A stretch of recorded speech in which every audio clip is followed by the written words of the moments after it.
Praise the Lord. Welcome to Jesus Tuition. Dear student, 8th standard maths exercise 1 point இருக்கக்கூடிய first midterm வரக்கூடிய important sums பார்த்துட்டு இருக்கோம். அதில் 6th sumல உள்ள first subdivision பார்த்துருக்கோம். இன்னைக்கு second subdivision பார்க்கலாம். second subdivisionல பாருங்க 13/14 கொடுத்துருக்காங்க. இந்த ரேஷனல் நம்பரை டெசிமல் ஃபார்முக்கு மாற்ற சொல்லியிருக்காங்க. இப்போ அதுக்கு என்ன செய்யணும் அப்படின்னா 13 4ஆல் டிவைட் பண்ணும் இல்லையா, 13 4ஆல் டிவைட் பண்ணணும். அந்த 13 4ஆல் டிவைட் பண்ணோம் அப்படின்னா 4th டேபிளில் 13 எக்ஸாக்டாக வரலினாலும் 3 4s 12ன்னு வரும் இல்லையா. ரிமைண்டர்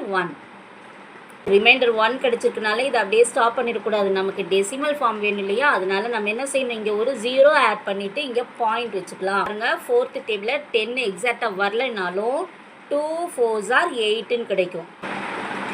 10லேருந்து 8 சப்ராக்ட் பண்ணோம்னா 2 கிடைக்கும், ரிமைண்டர் 2 கிடைக்கும். மறுபடியும் ஒரு 0 ஆட் பண்ணிக்கலாம். இங்கே 0 ஆட் பண்ணியிருக்கனால இங்கே மறுபடியும் நம்ம பாயிண்ட் வைக்க வேணாம், ஏற்கனவே இங்கே ஒரு பாயிண்ட் இருக்கு இல்லையா, அதனால இங்கே பாயிண்ட் வைக்க வேணாம்.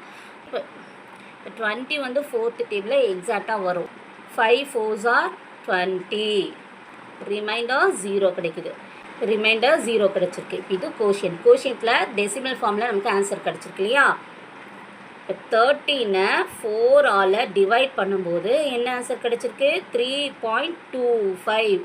இதை 25ன்னு சொல்லக்கூடாது, இந்த பாயிண்ட்டுக்கு அப்புறம் இருக்கக்கூடிய இந்த நம்பர்ஸை 25 அப்படின்னு தான் சொல்லணும் சரிங்களா. இதை வந்து 25ன்னு சொல்லக்கூடாது, 3.25ன்னு ஆன்சர் கிடச்சிருக்கு.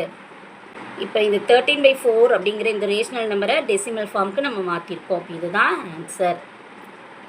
ஸோ இவ்வளோ தான், ரொம்ப ஈஸி பாருங்கள். இதில் ஏதாவது உங்களுக்கு டவுட்ஸ் இருந்துச்சுன்னா கமெண்ட்ஸில் கேளுங்க. இந்த வீடியோ உங்களுக்கு பிடிச்சிருந்துச்சுன்னா லைக் ஷேர் கமெண்ட் பண்ணுங்கள். மறக்காமல் இந்த சேனலை சப்ஸ்கிரைப் பண்ணி வச்சுக்கோங்க. தேங்க்ஸ் ஃபார் வாட்சிங். God bless you all.